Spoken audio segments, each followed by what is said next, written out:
રાજાના રાજમાં કોઈ દુઃખી નહીં, બધાને કામ ધંધા, જેને ન હોય એને અપાવે. અને એની એક જ ભૂલ થઈ, આ એના જેટલું ભૂલ કોઈના જોડે હતું નહીં. એની એક જ ભૂલ થઈ કે એ શિકાર કરવા ગયા અને ઋષિ છે ને એ બેઠા બેઠા તપ કરતા હતા. એનો છોકરો સિંગી એ ગંગામાં નાહવા ગયો તો સવારમાં. ઋષિ તપ કરતા હતા. પરીક્ષિત ગયા, બાજુમાં મરેલો નાગ પડ્યો હતો.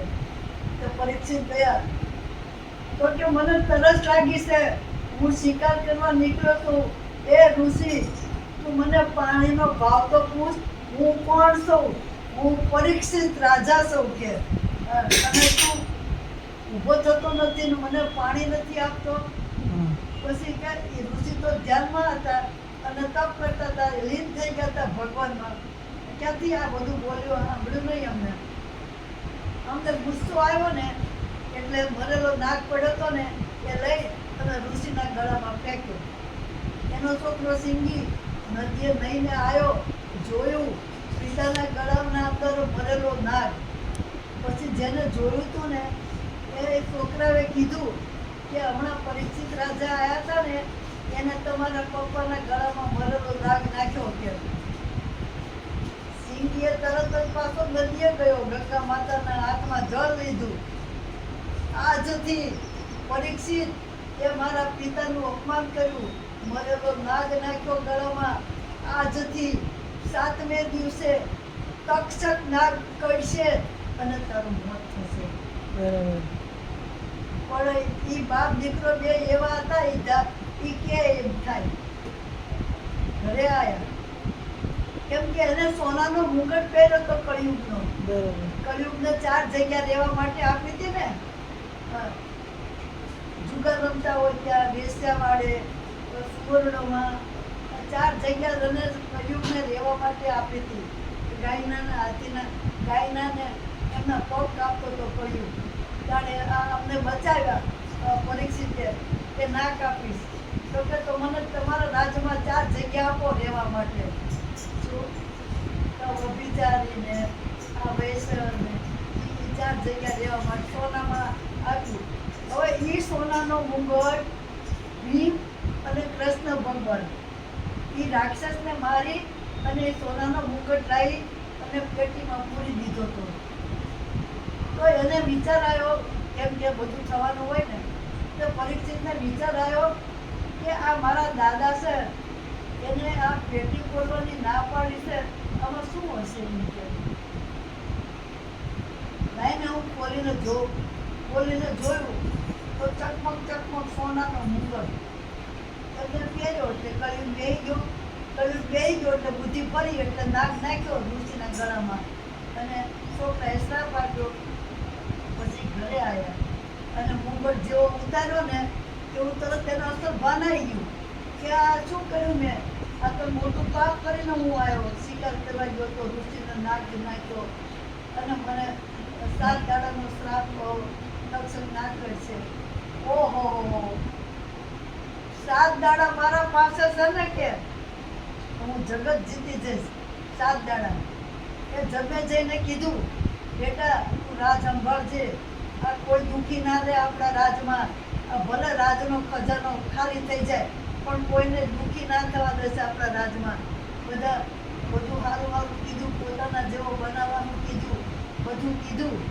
અને પછી એ પોતે આવ્યા. એ પોતે આ નૈમિષારણ્યમાં ગંગાના કિનારે 88,000 ઋષિ મુનિઓ ભેગા થયા હતા. કૌકન્ય અને સુખદેવજી બધા ભેગા થયા હતા. એમને આવીને વાત કરી કે મારા પાસે 7 દિવસ છે, 7 દિવસના અંદર હું મરી જવાનો છું. વ્યાસજીનો પુત્ર, વ્યાસજીનો જે 18 મહિને એની માના કોટામાંથી બહાર નીકળ્યા. સુખદેવજી મહારાજ 18 મહિને જન્મ્યા. કેમ કે એ શંકરની ને પાર્વતીની કૈલાસમાં પર્વતના ગુફામાં જઈને એની વાતો પ્રાઇવેટ સાંભળીએ, ઝાડ ઉપર બેસીને વાત સાંભળી પોપટના રૂપમાં હતા. અને પછી પાર્વતીને કીધું કે હું તમને રાજ કહેવા આવ્યો છું વાતોનું, તો તમે બહાર જઈને જોઈ આવો, કોઈ નથી ને, નકર આ વાત આવડી જશે કે. તો પાર્વતી બહાર ગયા કે હવે અહીંયા પહાડોમાં અને આવી ઠંડીમાં અને આ ગુફામાં ક્યાં કોઈ હોય અને ક્યાં કોઈ હોય. બરોબર જોયું નહીં, પણ આ ઝાડ ઉપર પોપટ બેઠેલો બધી વાત જાણી ગયો. શંકર ભગવાનને ખબર પડી ગઈ, તો ત્રિશૂળ લઈને મારવા દોડ્યા. એ જેવા દોડ્યા એવા વ્યાસ ભગવાનની પત્ની ગર્ભવતી હતી, તેને બગાસું ખાધું ને એના શરીરમાં જતા રહ્યા. શંકર ભગવાન તો ત્યાં અડીખમ આવી ઉભા રહ્યા. એ પાછા એના બાપા શંકર ભગવાનના ભગત, એ ભગત શંકર ભગવાનના. તો હવે શું કરવું? પછી તો 4 મહિના 6 મહિના 9 મહિના ત્યાં સુધી બેહી રહ્યા શંકર ભગવાન. એ કે હવે 9 મહિના તો બહાર નીકળશે ને, મારી જ નાખ્યું. પછી વિનંતી કરી, પ્રાર્થના કરી વ્યાસજીએ કે મારી બૈરી બહુ દુઃખી થાય છે, 10 મહિના થઈ ગયા, એને પ્રસૂતિ થતી નથી. ભગવાન, હું તમને વચન આપું છું કે જ્યારે પ્રસૂતિ થશે ને ત્યારે હું લઈ એ બાળકને અને તમારી જોડે મૂકી દઈશ. શંકર ભગવાન કે મારો ભક્ત છે, મને એના ઉપર ભરોસો છે. શંકર ભગવાન જતા ગયા અને 18 મહિને એ પ્રસૂતિ થઈ. જેવા જન્મ્યા ને એવા મળ્યા હાલવા. ત્યાં વ્યાસ ભગવાન કે ઓ બેટા આ શું કે બેટા.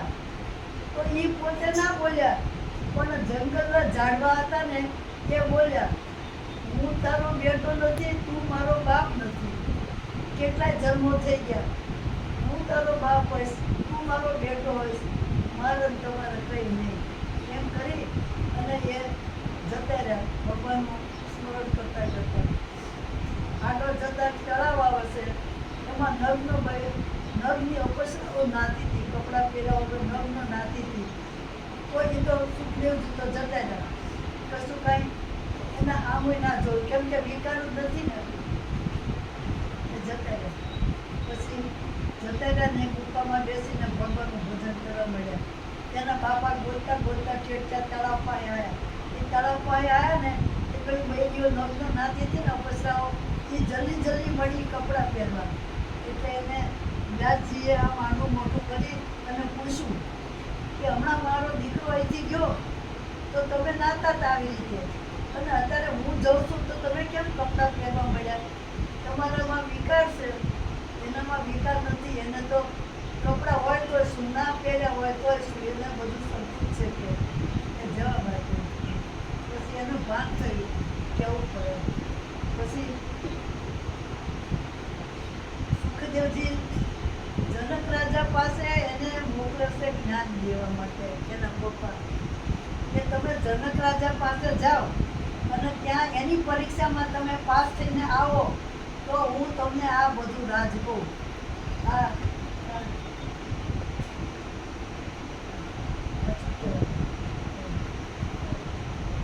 ભાગવત તો હું તમને ભાગવતનું જ્ઞાન કહું. ભાગવત એમને બનાવ્યું છે ને, વ્યાસજીએ ભાગવત બનાવ્યું છે. કેમ કે એ બધા પુસ્તકો બનાવ્યા, કેટલાય બનાવ્યા પુસ્તકો, એમને બધું બનાવ્યું, પણ ભાગવત નહોતું બનાવ્યું. એ પછી બ્રહ્માજીના છોકરા નારદજી એમને પાસે આવી અને ચિંતા કરે છે કે મને કેમ શાંતિ મળતી નથી. કે વ્યાસ ભગવાન કે તો કે તમે ભાગવતની રચના કરો કે તો તમને શાંતિ મળશે. પછી એમને ભાગવતની રચના કર્યા અને એ અશોક ગયા જનક રાજાને ત્યાં. જનક રાજા મોટો દરબાર ભરીને બેઠેલા, પૈસો સોનાનું સિંહાસન, કેટલું કામવાળા, દાસીઓ, કેટલું મોટો વૈભવ લઈને બેઠેલા જનક રાજા. બરાબર. ત્યાં જઈ અને દરવાજે ઉભા રહ્યા. પેરવજીને કીધું કે તમે અંદર જઈ અને સમાચાર આપો કે વ્યાસજીના દીકરા સુખદેવજી આવ્યા છે. પેલા લોકો અંદર જઈને સમાચાર આપ્યા જનક રાજાને. શું? એટલે કે સારું. શું? પેલા લોકોએ આવીને કીધું કે સમાચાર તમારે આપ્યા છે, તમને મળવા આવશે. 2 દાડા 3 દાડા એના દરવાજે ઊભા રહ્યા. નહીં ખાવું, નહીં પીવું, નહીં સૂવું, નહીં બેસવું. 2 દાડા 3 દાડા ત્યાં ઊભા રહ્યા. અને પછી જનક રાજા એ પેલા માણસોને કીધું કે એ શું કરે છે? તો કે જ્યારના આયા છે ને ત્યારના ઊભા છે, નથી બેઠા કે નથી ઊંઘ્યા, તમારી રાહ જોવે છે. પછી જનક રાજા આવે છે, એને પકડીને લઈ જાય છે અને કીધું જનક રાજાએ કે તમે મારી પરીક્ષામાં પાસ થઈ ગયા, હવે તમે જાઓ. વ્યાસ ભગવાન તમને